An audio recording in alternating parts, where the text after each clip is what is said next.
Video పంపించారు. ఆ video చూడండి.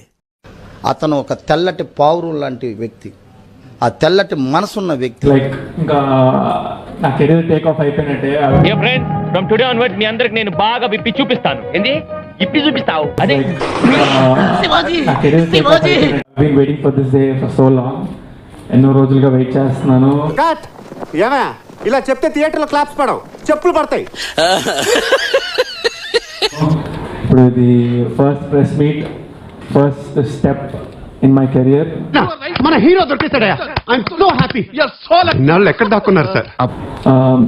ఇప్పుడు ఇది నా బర్త్డే సందర్భంగా చేస్తుందని కాదు కానీ ఈ press meet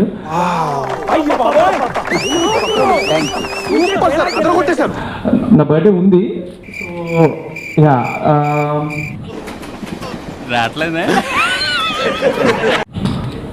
the main reason for this press meet is to introduce myself to all the Telugu audience.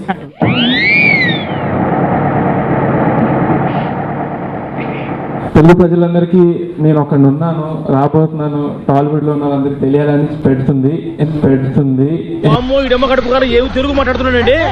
ఏం బాబు నీకు తెలుగు వచ్చి చావదా? కొంచెం కొంచెం వచ్చి చచ్చుతుందండి. ఎందుకంటే మా డాడీ బ్రెయిన్ దీని వెనకాల ఉంది.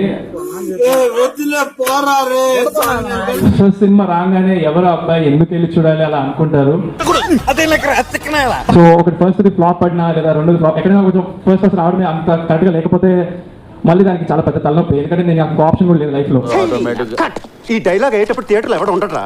ఇంటెన్స్ అంటే పొడుగు లాగటం కాదు, షార్ట్ గా ఉన్నది కూడా షార్ప్ గా చెప్పాలి. This is my main goal, one and only goal.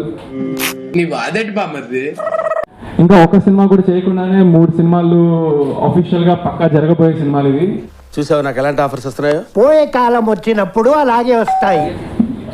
మిగతా సినిమాలు కూడా టాక్స్ ఉన్నాయి కానీ అన్ని ఒకేసారి చెప్తే కొంచెం ఓవర్ యాక్షన్ అయిపోతుంది. ఇండియాలో మన డబ్బా ఎవడు కొట్ట బావా, మన డబ్బా మనమే కొట్టుకోలే.